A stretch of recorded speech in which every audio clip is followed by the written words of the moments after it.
Hello and welcome to the JCC of Metropolitan Detroit's 70th Annual Detroit Jewish Book Fair. My name is Nina Chudnoff, and I am on the Book Fair Committee. It is my pleasure to welcome you on this Friday afternoon to The Mona Lisa, The Last Mona Lisa by Jonathan Santlofer. This is the 70th Annual Detroit Jewish Book Fair, and we're celebrating with an entire year of book and story programming. Join us as we honor the world's first Jewish book fair, highlighting diverse authors, curating new Jewish writing, and promoting the global art of Jewish storytelling. Our festival week, which continues through Sunday, November 14th, is just the beginning.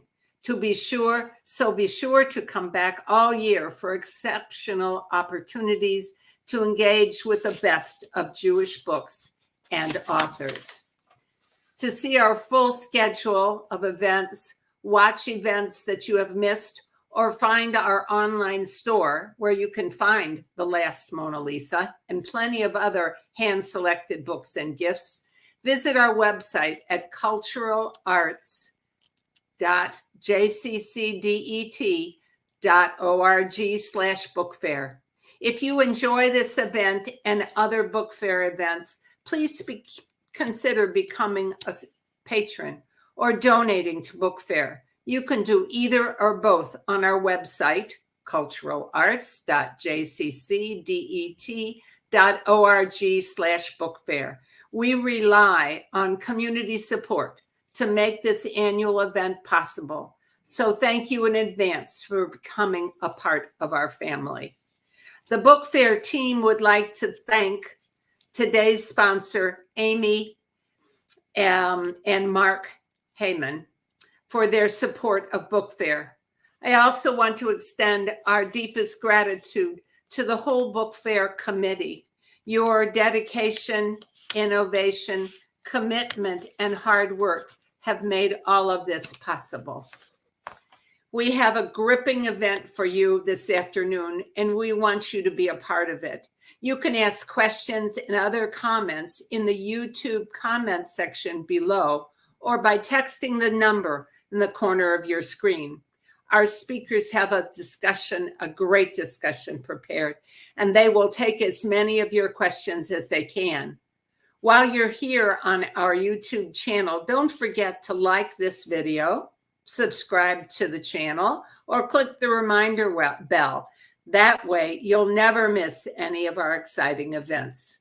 The focus of today's event is The Last Mona Lisa.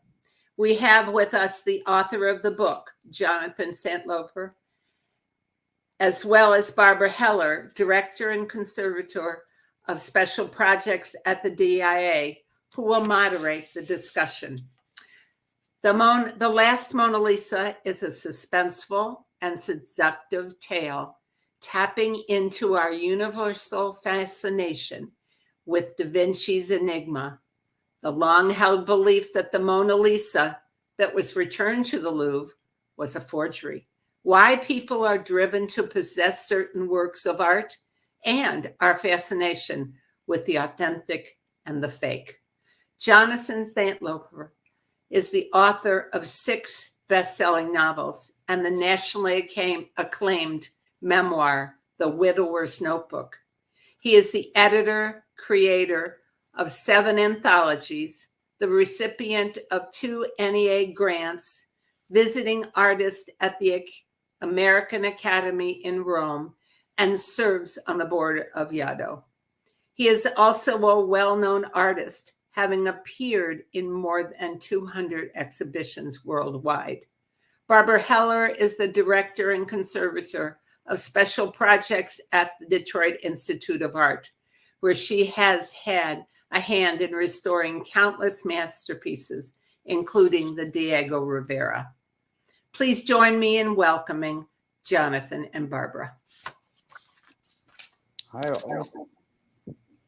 Hi. Hello, everyone. So I'm just going to start. So you're an author. of crime novels always set in the art world, and you're also an artist. But this is the first one based on a true story, so it's both historical facts and fiction. So I understood you started writing this book about 10 years ago. And what inspired you to use the theft of the Mona Lisa as a foundation? Did the 100th anniversary of it being stolen in 2011 have any influence, or was it just the Louvre brochure with a brief history? That's obviously a very basic question to this story and this novel, Barbara. Thank you. It's great to be here with Barbara, who's a serious art person. I love that. And thank you to the JCC of Detroit. To be perfectly honest, I started this book 11 years ago. Now, that doesn't mean I wrote the book for 11 years. I'm not really that slow. I started the book, I put it aside, took it out, I put it aside. I wanted to find a way to tell the story that would be exciting for me and the reader. I found out I think I first discovered about the theft of the Mona Lisa from the Louvre Museum probably 20 years ago. And that information stayed in my head. And it's kind of an amazing story, that this disgruntled Louvre employee hit. Now, there are variations on this, as you know, probably, Barbara, on the folklore and the fact of this. Right. The most accepted seems to be that Vincenzo Peruggia hid in a broom closet overnight, came out in the morning when he knew the museum was closed for the day to visitors, took the Mona Lisa off the wall. He knew how to do that because he had been the carpenter who had installed it, built the frame and the box, took it into a hallway, took the frame and glass off, dumped it, put the panel under his workman's tunic, and walked out.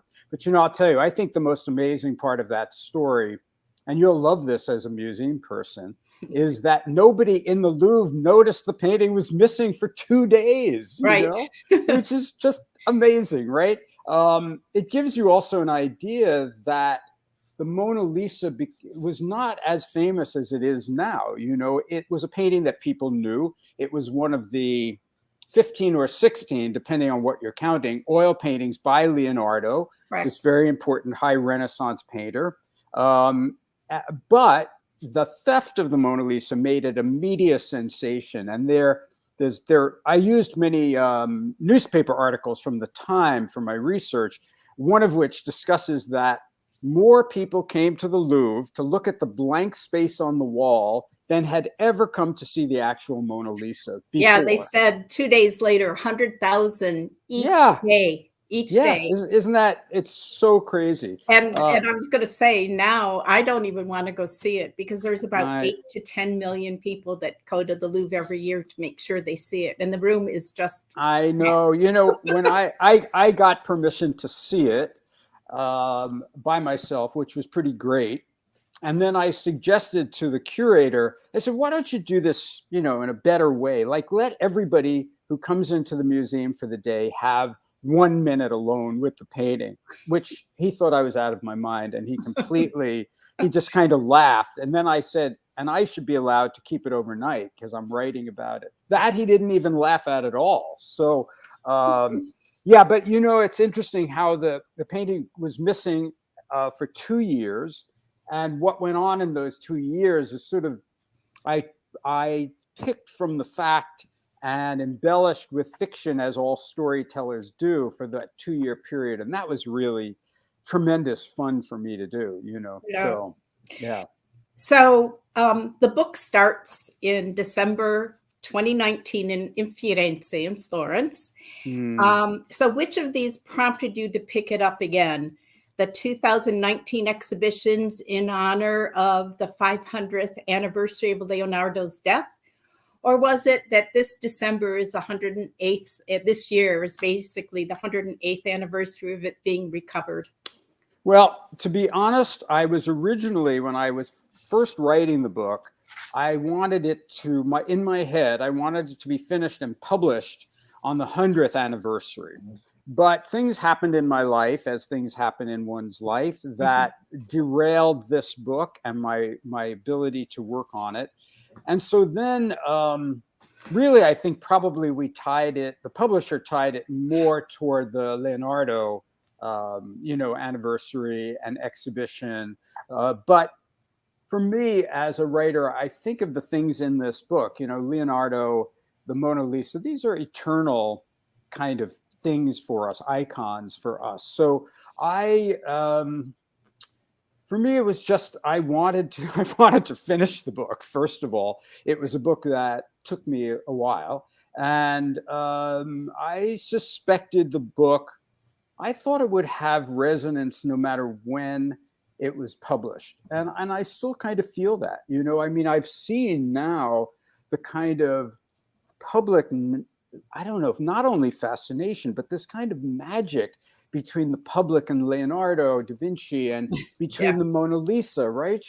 People are absolutely fascinated by it. And Continually. Right.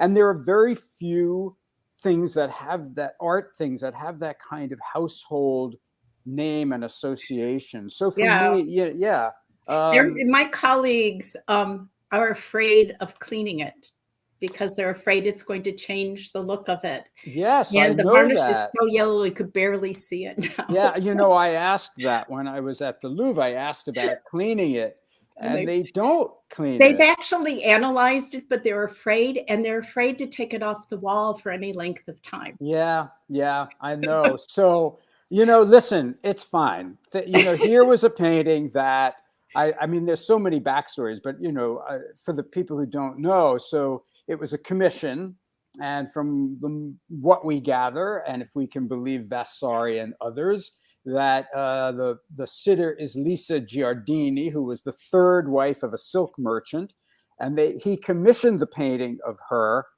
when he needed money, and he soon after did not need the money anymore. He was very successful, and so I always wondered, did he give the money back that they had a deposit? I don't know. It took him 3 years to paint it. Well, the thing is also, Barbara, he never gave it to them.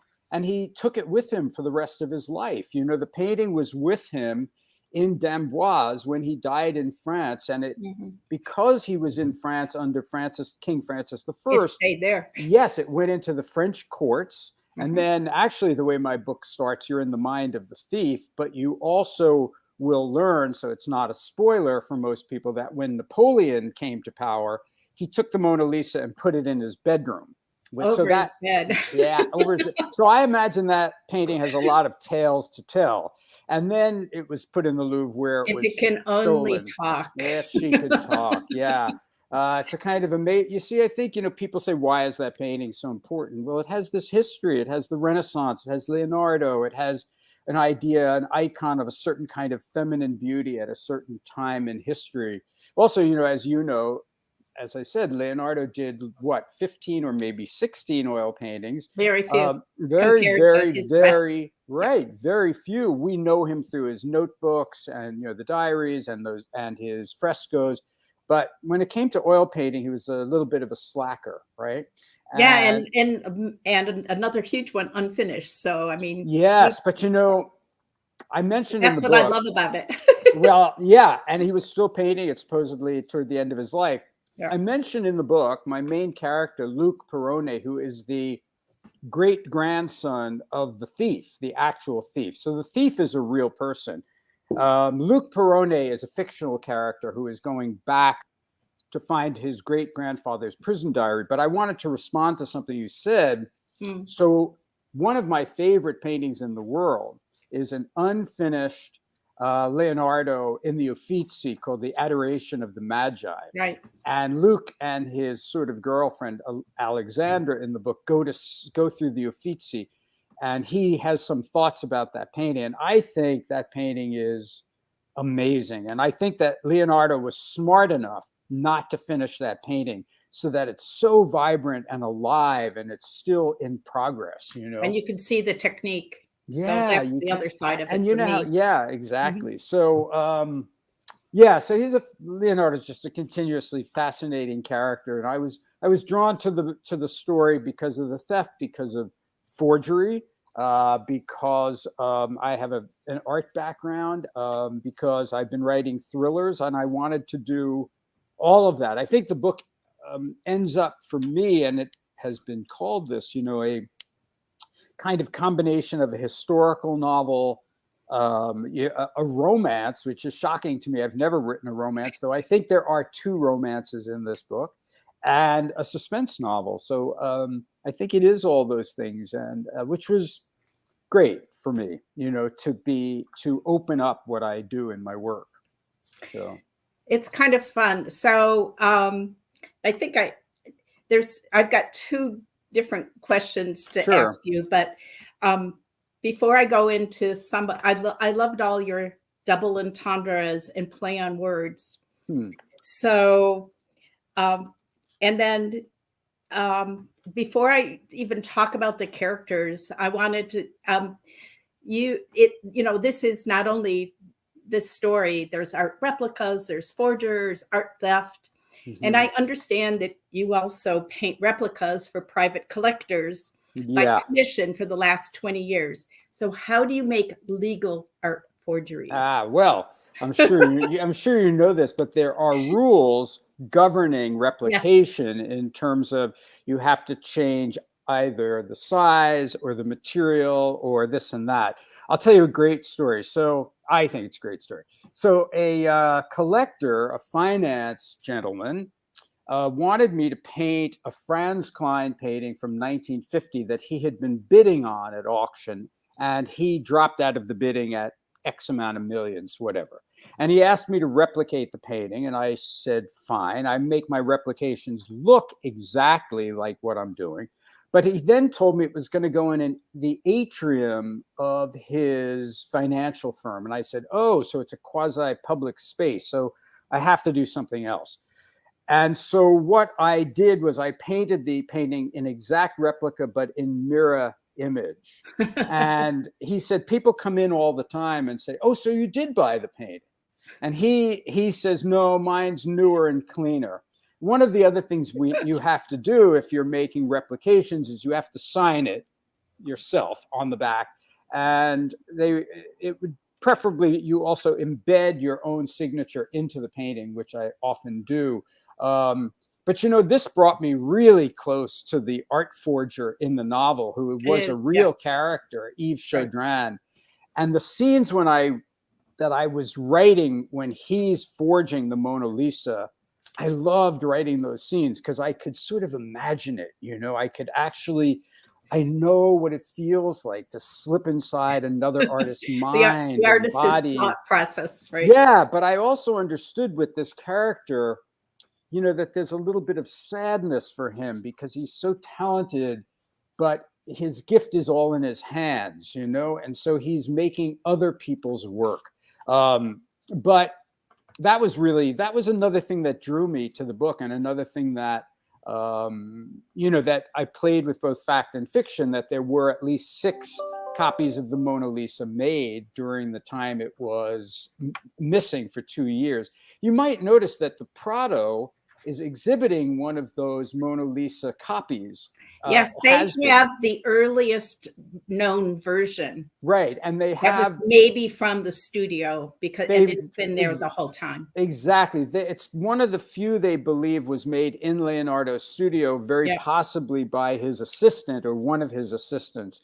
And it's great. I mean, it's and then there's another one that's coming up for auction very soon. So they actually, I do. It was that Raymond Heckling was sold one day after your book was published. Right. Now, and there's another. Well, that guy, Raymond Heckling, spent his whole life trying to prove that it was the actual Mona Lisa. But it was 17th century. Right. I don't know if everybody can hear that. I did.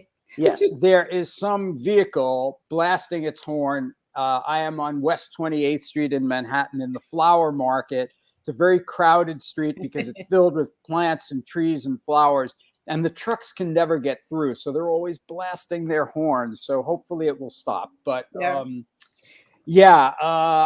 loved that premise that I played with also, that, of the forgeries that were made. And I used two characters who of dubious origin, Yves Chaudrin, the French forger, and the Marquis de Valfiero, who both of whom disappeared mysteriously. They were written about by a Washington Post and also a French reporter, and it's been brought into question their reality or the truth of their stories. But they were real people. Yeah, they were real people, and they vanished. They absolutely disappeared. But they become real characters in my book. I loved having just, the facts and the stories and the articles from the period, and then playing with that. And I mean, from reading it, that Vincenzo Perugia becomes Vincent, and I create a whole backstory from him living in Paris in the early 1900s with his wife Simone. That's one of my few and great love stories. I don't want to give it away too much, but I wanted Vincent, his reasoning for stealing the Mona Lisa, to have more resonance. And I gave him a woman who adored him, and we see him through her eyes. And I liked that. And I also, ultimately, as I was writing, there's a romance in the contemporary story, which is the main story, between Luc Perronnet, the great-grandson, and a woman he meets in the Laurentian Library, Alexandra Green. And in my eyes, they reflect, the couple in the present reflect the romance. Did you feel that? You saw that? I saw that, and it was kind of interesting because Perugia, well, I have some play on words later, but he actually, the real one had a daughter, not a son. Yes, I know that. And then, but I was very careful. But it was, about I loved that. But his real daughter was only a year old when he died. Right. But this son, the book ends. Well, don't tell the end. Okay. No, don't do that. Right. No. But I think it's kind of fun. Just it's based on fact, but not. And yes, living in Italy and in France, and how he was able to get back into France. Yeah. Because he was a persona non grata. Yeah, for sure. But one of the things, of course, is, and I say this on the many interviews and talks I've had, that though I am making a historical novel, this is a novel. It's fiction. It's fiction, exactly. And so though there are things, and I did a lot of research in terms of what, there are newspaper articles, excerpts of them in the book that Luc brings with him to Italy, and they are all real. But the stories that I create, particularly, Luc is a completely fictional character. So, in the end, I'm a storyteller, and I want, for me, what's important is that the book works, that the book is fun, that the book carries you. And then you might go and want to find out more about some of the other real things that happen. I actually think that the book is a lot more fun than the real story, to be honest. I'm sure it is. So the story takes place between Firenze or Florence and Paris and Paris and New York. So I've lived there and traveled there, and I really enjoyed how realistic it was. So could you talk a little bit about your research? Sure. I know, working in the La Biblioteca Laurentiana in Paris and Florence, and walking the streets. Yeah, well, I'm sure the listeners and viewers can hear how beautifully Barbara speaks her Italian pronunciations, because she went to school in Florence, in Firenze. And so I was very flattered, by the way, when you said to me on the phone that you recognized some of the roots that I wrote in Florence. Yeah, I lived in Florence for 8 years. I think I'm so jealous. I can't begin to tell you. So one of the things I did for this book is I had a full draft of the book, and I knew Paris more than I knew Florence. I'd been to Florence several times, but I just sort of felt like I needed to be there. I needed to smell it. So I went and I Airbnb'd an apartment in the Piazza de Madonna, which is exactly where my character Luc Perronnet is in a hotel in the Piazza de Madonna. And then what I did for several weeks is I would get up at 8 a.m. and I would choose one of my characters and I'd walk their entire route through Florence, and whatever they did, whatever they saw. I also had, of course, appointments with curatorial people and with going into, like the Medici Chapel by myself, all of those things, which were so much fun. I'll tell you something funny. So I did, of course, have permission to go to the Laurentian Library. Now, in the book, Luke arrives and he goes to the library and he makes this mistake. He goes into the monument of the Laurentian Library and he panics like, oh my God, this can't be true. It's not open really as a library. And the young woman at the desk says, calm down. It's next door is the research library. That exactly happened to me, Barbara. I had letters. I had, worked out this whole thing so that I could go to the real Laurentian Library. And I went to the wrong one. And so I used it in the book because it was fun. And I think went that's there. Part of that reality because it's good. Yeah, maybe. Yeah. And of course, the other thing is that not the librarian, she was a librarian, but the woman who every day when you came in, you had to walk through a body scanner and be searched. And for some reason, this woman sort of had it in for me. And she got better I went there almost every day. But at the beginning, I was, waiting for the cavity search. It was insane. But of course, the fun part for me is that the book's already been translated into Italian, and I sent her one. So she might recognize herself. It's not a very and flattering. Luke had problems too. Well, Luke, you're right. Luke is a very problematic character. I love that about him. I don't like perfect characters. Luke has a troubled youth. He's been obsessed with his great grandfather forever. And he does go on he goes on a literal journey to find out more about his great grandfather. He learns more about his family. Luke is a painter himself, and not at a very good moment in his life in many ways. I didn't write the book to say in my head, oh, well, this will be an arc and Luke will end up being perfect, which he doesn't.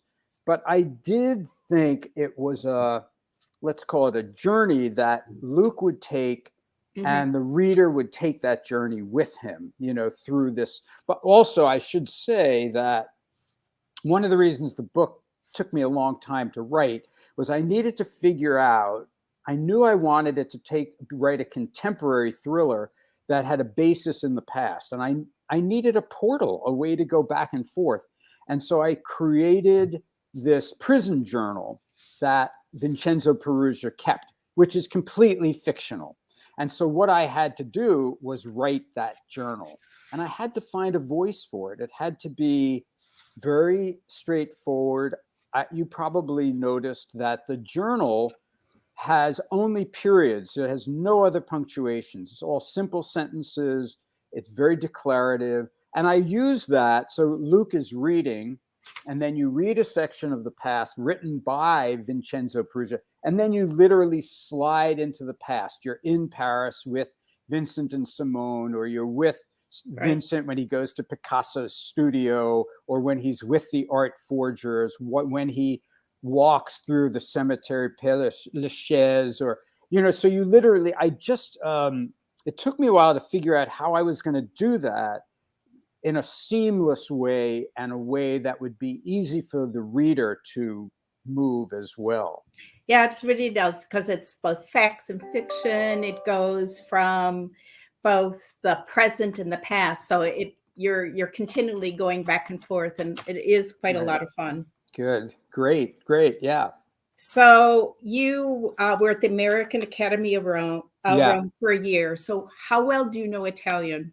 Oh, I'm terrible. I'm just terrible. I lived there for a year with my wife and my then 8-year-old daughter. And my daughter picked up Italian. And my wife was like, we took lessons before we went. My wife was like fluent in no time. I was awful. I would do things like go to the marketplace and go to order 6 eggs, and I would order 6 men, because the language. So I was terrible. My Italian is very poor. I tried it again when I was in Florence this time, and it was, of course, very funny because most of the people in Florence, when I would start talking to them in Italian, they would tap my shoulder and they would start speaking in English. So that it was they were very kind. Well, even though you might not know Italian, I love the double entendres and the play of words, and because I think you're a fantastic artist, and so I'm just going to go over some of the things. So the book starts with Carlo Bianchi, which means white. So the first chapter, he's a bookseller. It's like starting with a blank slate that keeps evolving. All right. I love that. So, and then we get to Luigi Quattro Occhi. That I laughed so hard. So for those who don't, Quattro Occhi means 4 eyes. And sometimes people that wear glasses are called 4 eyes. And this guy Luigi doesn't wear any, but he's the one who receives this email. So Luke gets an email from Luigi stating that his partner and University of Florence professor Antonio Guglielmo, his last request is for to get in touch with Luke, that there is this diary, and all of the archives have been donated to the Laurentian Library.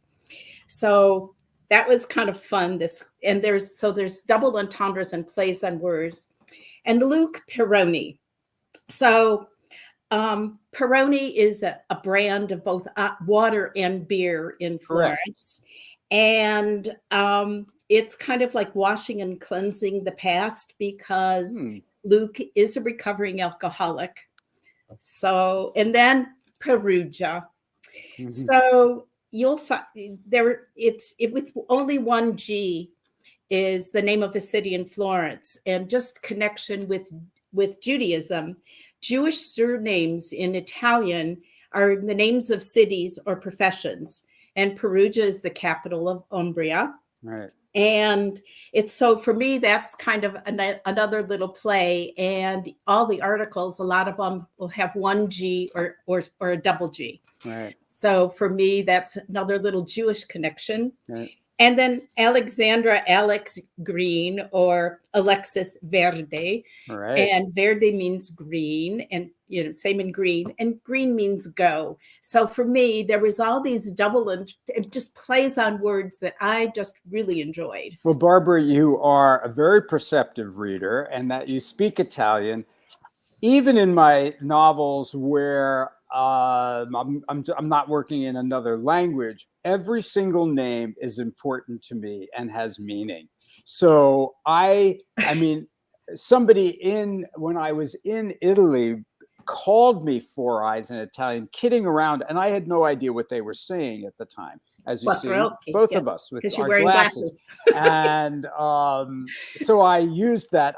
So everything has meaning to me if you go a step further, and I think that's just fun, and for each of the characters, it's funny because when you name a character, like Luke wasn't always Luke, and I had trouble with him for the longest time until I settled on Luke. And when he became Luke, he came to life for me, which is so odd, but it just made sense to me in that way. And for me, I know certain things about a character before I start writing them, but I discover much more about my characters on the page, because I'm not a writer who outlines. I like the idea that the book will be exciting, discovering things that will be exciting for me, and therefore I will translate somehow that excitement to the reader. So I don't really outline, which is a hard way to write, but the way I do it. And so my character, I'll give you something about, so Alex, the female character in the book, she's a mysterious character. I should say, and I'm sure you would agree, every character in this book is pretending to be somebody they're not. So Right. everybody is kind of lying throughout Yeah. the book. Little family secrets and Yes, lies. right. So Alex, when the book was sold, my editor, who's a woman, basically had very little that she wanted me to do, but she said, there's one thing I would like you to do. I love Alex, and she's a main character, but I'd like you, my book is told in several different voices. So she said, could you write for me 2 short chapters inside Alex's, from her point of view, inside her head? And my first reaction was, no, I can't do it because she's too mysterious. I'll give too many things away. And then I thought, well, let me try. And I did it. I wrote these 2 chapters inside Alex's head. And it was amazing for me because I suddenly understood something about Alex that I had not quite gotten before. And then I did a whole other draft of the book where I gave certain kind of emphasis and thoughts to Alex that still didn't give things away, but made her a fuller character. So for me, I think I don't know, it's like painting. I did spend a long time of my life as a painter, and it's layering and changing things and trying things and seeing what works. Or with research, as you said, did tons and tons of research, most of which is not in the book because you can't inundate your reader with, you can't put them on a travelogue. You can't give them tons and tons of facts because your book will be a bore. So you're always choosing, like anything you do, you make choices of what is serving the book, what is serving the characters, what is serving the reader, what's going to make the book the most exciting route for that book. So there are all those. In terms, going back to the double entendres, I think that's more fun for me, and then for people like you, and then other people who pick up on them, So, but I've done it in all of my books, and there's something in there for my past readers. For example, at one point, Luke has to work with a police sketch artist. He's in Paris. Right. He's Yes. in Paris. Yeah. And the police sketch artist is Nate Rodriguez. And Nate Rodriguez is the main character from my book, Anatomy of Fear. And he's a character that I love. And I wanted to write a whole other new book with Nate, but he's in this book. And he's, just to tell people quickly, he's a forensic artist, a sketch artist. And I created him so I could do his drawings throughout the book, which I do in that novel. He's also, I wanted to come up with at the time a character I thought embodied New York City. So Nate Rodriguez is half Jewish and half Puerto Rican. And it was funny. So I based him a little bit on a friend of mine who's Puerto Rican. And I got to know his grandmother, his abuela, very well. And I realized she's just like my grandmother, she was always telling me I'm too skinny. She has to fatten me up. I mean, it was so have funny. Plenty of food in the house and on the plate and serving. It was so funny. This whole cultural, ethnic grandmothers was so, the Spanish grandmother was so similar to my Jewish grandmothers. Anyhow, yeah. So characters, names, words, all of that is, yeah. And is there's some other characters that we haven't mentioned between the 3? Is it okay to mention? So John Washington Smith. Of course. The Interpol Art Theft Division. He's an analyst, and he's kind of all, what his job's supposed to be is checking for people that are smuggling or selling art that is stolen or artifacts. And he gets kind of involved in this. He gets more than kind of, yeah. John Washington Smith, basically the book breaks down between those 3 main characters, between Luke Peroni, Alexandra, and John Washington Smith, the Interpol guy. Now, Interpol, that was a lot of research I did that boils down to probably half a paragraph here and there so people understand Interpol. But Interpol does not do actual policing. They work with police and law enforcement in different cities around the world. And John Washington Smith essentially in this book has gone rogue. Right. What Luke Peroni doesn't know is that when he's going to Florence to find his great-grandfather's prison diary, a lot of other people are going, one of them being John Washington Smith.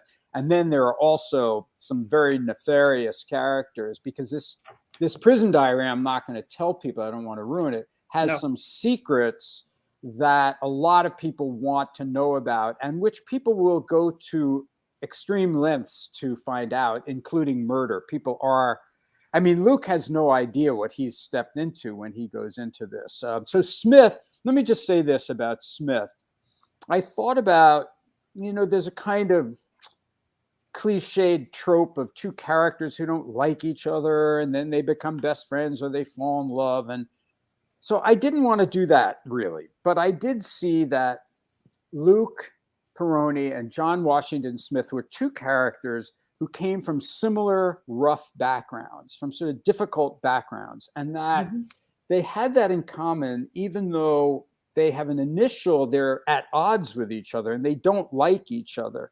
But I felt like I was going to force them in the book to work together, because I sort of feel, this is a side note, but I kind of feel like if there's any hope for the world, it lies in us cooperating with others and having empathy for others. And I thought, if anything, here are two men coming from really difficult backgrounds who can't stand each other and are fighting, and they need to, for them to work together, they absolutely need to understand each other.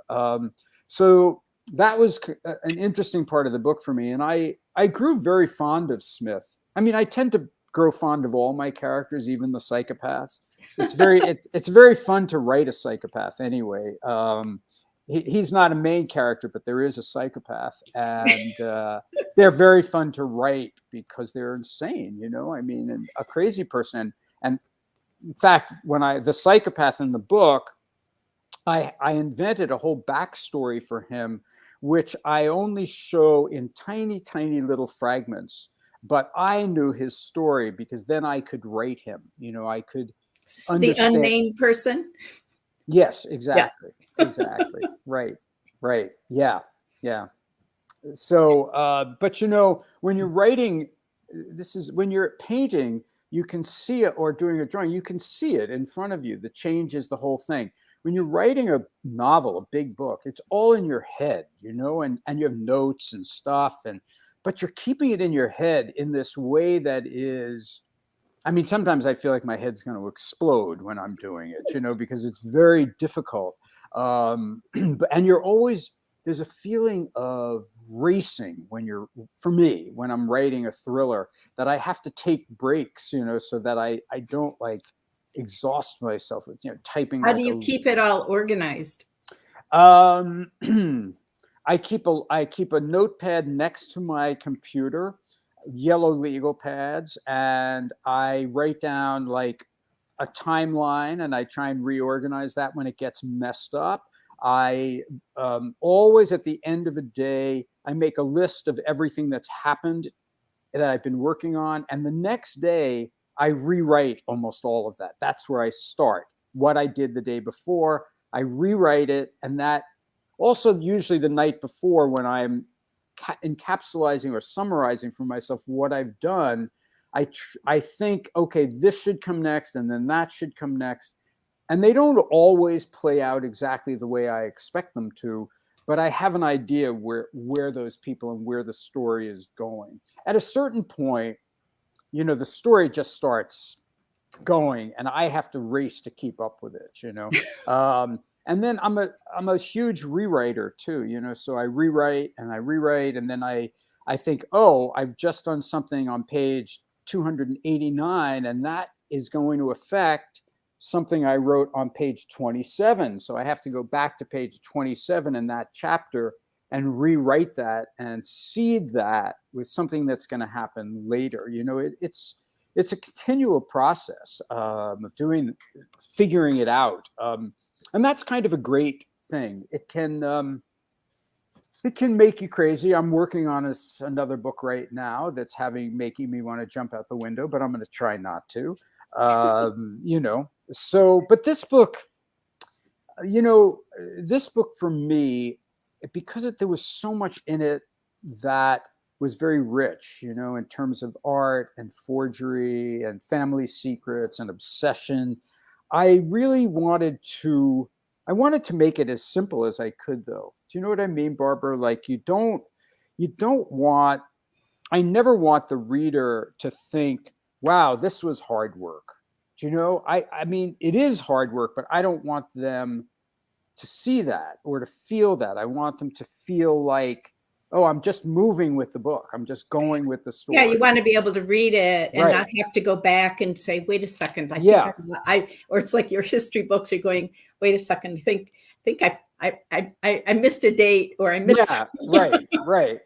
It's funny, when I came out of graduate painting school, my mother said, take me to some art galleries. And so this goes back a long time. And we went to Soho, which was the place then. And we walked into an exhibition of Robert Ryman white paintings. Now you can imagine taking your mother to an exhibition of white paintings. Yeah. And my mother kept saying, well, they just look so easy. And I was explaining them to her. And about the third time she said they looked easy, I said, Mom, tell me something. When you go to the ballet, do you want to see the ballerinas sweat? No, you want to just see them dancing, and you want to see the beauty of it. And so I kind of don't want my reader sweating. I want them excited, but I don't want them to see my sweat. That's for sure. Right. So, and believe me, there's plenty of my sweating and me throwing things across the room, but I don't want that on the page. So I don't know. I there's no questions right now. Oh, okay. But we're open to questions.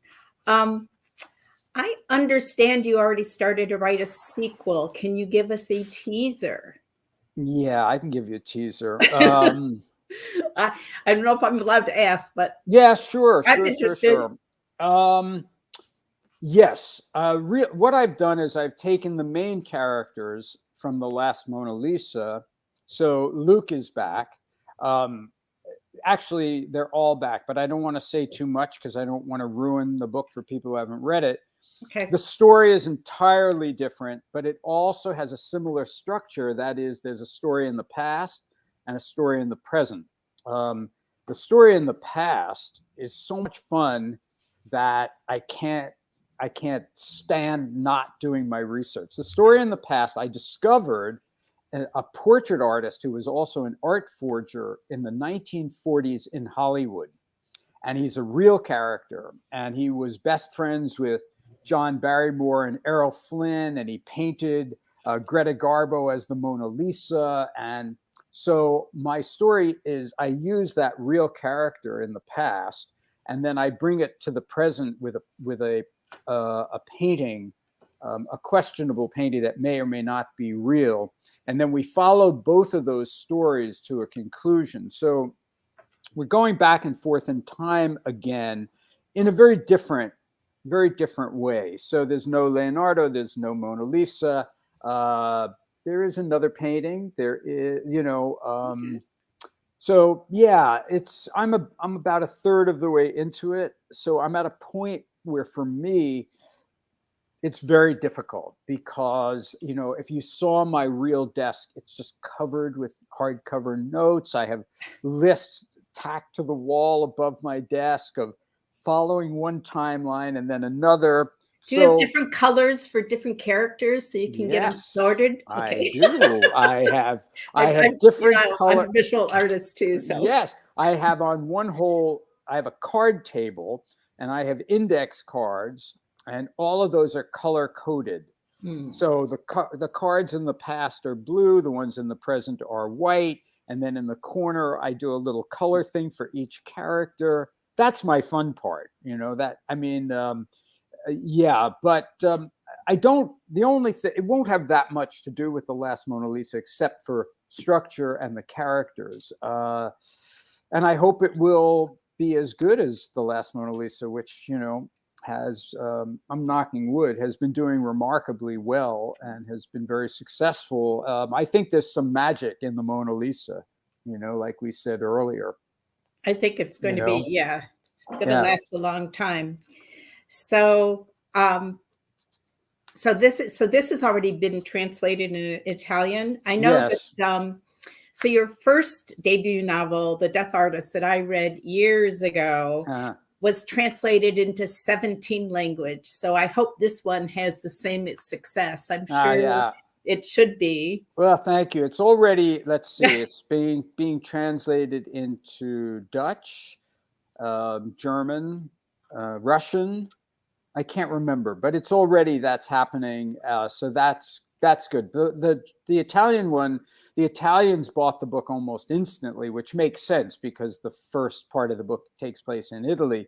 Well, and what about French?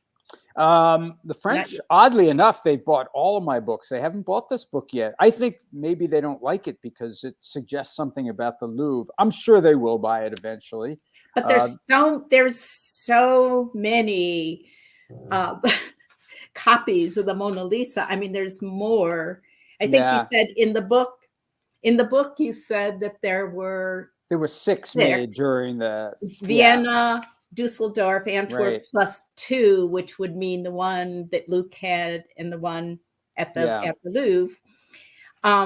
Aside from the Prado, and I know that there are in 2. Let me see.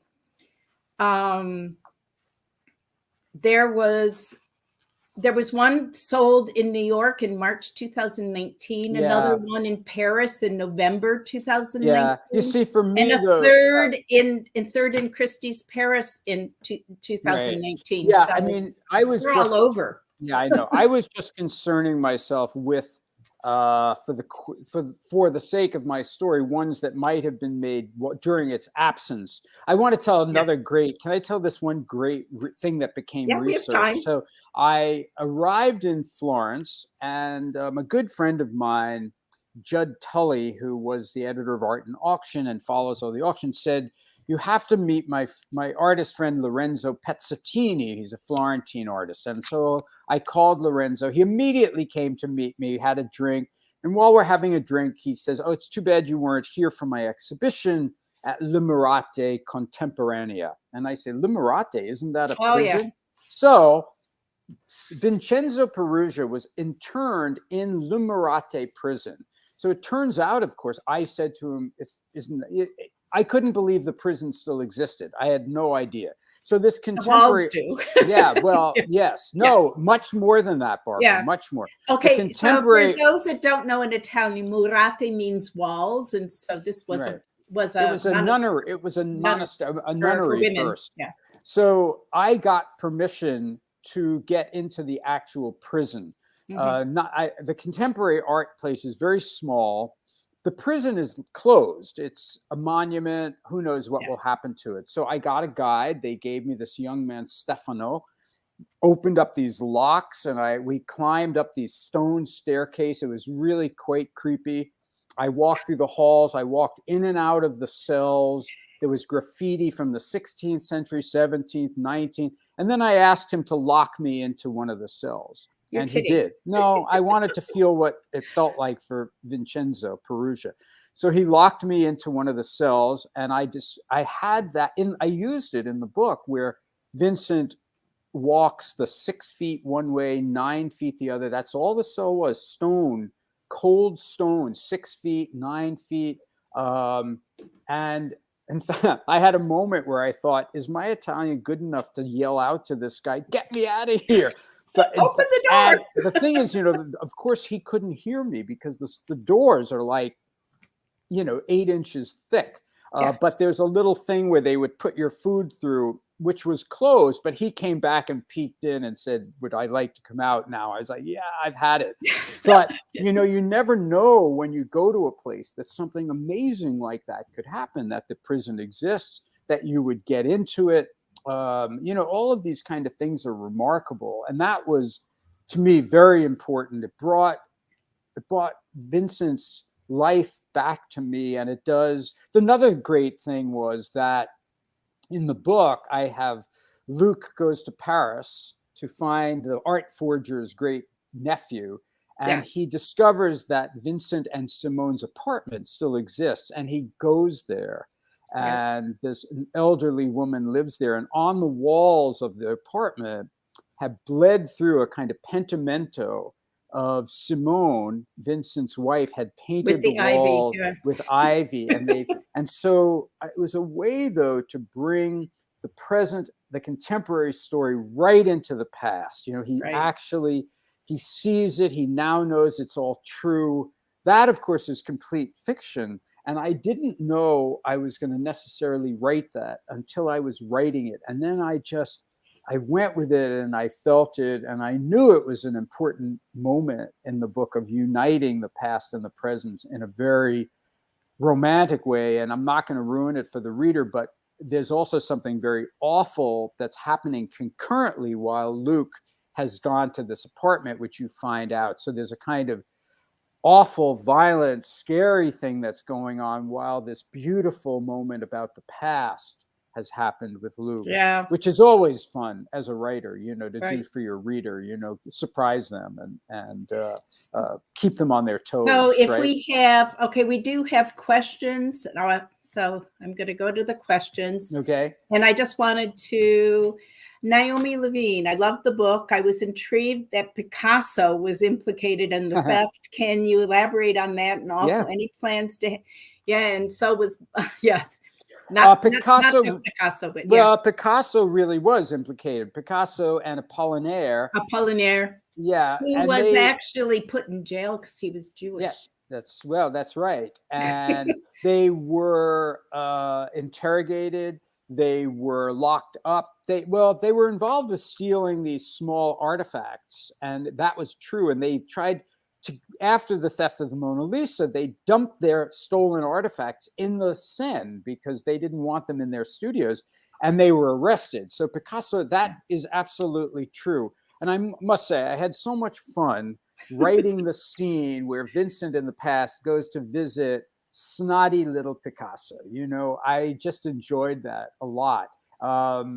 And there was a second part, Naomi, to your question. Also, any plans to have this made into a film? Well, I hope so. People have expressed interest, and we'll see. You know, I used to say I'll wait until I'm in the theater eating popcorn. Now I feel like, well, no, I'll wait until I'm watching it at home on television. But because Anatomy of Fear was in production for a television show when the writers' strike hit and went on for 6 months and destroyed that show. So now, even though, yes, I feel like it will happen with this because there's a lot of interest, who knows? I hope so. We'll see. I think it's a great story that should be a series or a movie. Yeah. You know. So Jamie Loeb has a question. Yes. How does the process of writing a book feel as compared to the process of completing a painting for you? Interesting. Very good question. You know, I just completed a painting that was 5 feet tall by 15 feet wide, a mural by Frederick Frieseke in 1905, which I was replicating for a collector, and it's now in his Park Avenue apartment. And I felt very good when I finished that because it was a lot of work. But what I said before, when you're making a painting, you see it. You see all your changes and what's happening. I think all creative activities have a similarity. I really do. I think there is something about them that overlaps. You make changes, you make choices, you make decisions. I think writing a book is such a huge endeavor that most people don't know. A lot of people want to write books, and I always say to them, oh, you should think twice about that. Every time I finish a novel, I think that's it, you know, because it's sort of like being dropped into a dark pit and trying to climb your way out of it. Plus, when you're writing fiction, you are creating and inventing. I have to say, to diverge for a moment, the most emotionally difficult book I ever wrote was my memoir, The Widower's Notebook, which I did not want to write ever, and found myself that it was the only thing I could write. It's a grief memoir, which I'm always happy. I hear from people about it all the time, which makes me happy. But I also hear from people that they loved that when it was sad, it would also be very funny. And I like hearing that. But what I was going to say is that the actual writing of that book was extremely easy for me because I didn't have to make anything up. Emotionally, it was very challenging and very difficult because I was dealing with, the real life tragedy of my wife dying suddenly, in my arms. So, and I can say that now with 8 years between the event, but the writing of it, because I knew everything, was not difficult. Writing a novel, on the other hand, is extremely difficult. So when I finish a novel, I'm usually quite proud of myself. And then I'm also very, very nervous because I'm always nervous about how people are going to receive the book. And, everybody's a critic and everyone's online saying, I love this, I hated that. I don't know. So it's difficult, and you can get 5,000 great reviews and then one person says something awful and it sticks in your head. And yeah, maybe I'm just too neurotic. I don't know. No. So, yeah. Anyway, they've just posted in the chat to get the book through the website, and they put the link here. So I hope everybody reads it. You will definitely enjoy it. I loved it. Thank you, Barbara. I hope people buy it through the JCC rather than, let's say, Amazon. Right. And thank you so much. I hope you enjoy it. Thank you so much, Barbara, for taking the time to do this. It was great to talk to you. It's so great to talk to someone who lived in Florence and knows all of these things. And you will all learn them, and you'll be almost as smart as me and Barbara by the end of it, Okay. Right? So thank you very much, everyone. Thanks, Detroit JCC. Well, I want to thank Barbara and Jonathan so much. It was a fantastic discussion. You guys were great together. I have not had a chance to get this book yet, but it will be my choice tomorrow morning. I just so enjoyed the discussion. Our next event is tomorrow evening, Saturday, November 13th at 7 p.m., when Eddie Shapiro will talk about his book, A Wonderful Guy, Conversations with Great Men of Musical Theater, and will be accompanied by the faculty of Oakland University Musical Department performing some of our favorite show tunes. Remember to like this video, subscribe to our YouTube channel, and visit our website, Cultural Arts, you know this by now, .jccdet.org/book fair to get tickets for the entertaining event tomorrow night, see our full schedule, and also find ways to get involved. Shabbat Shalom.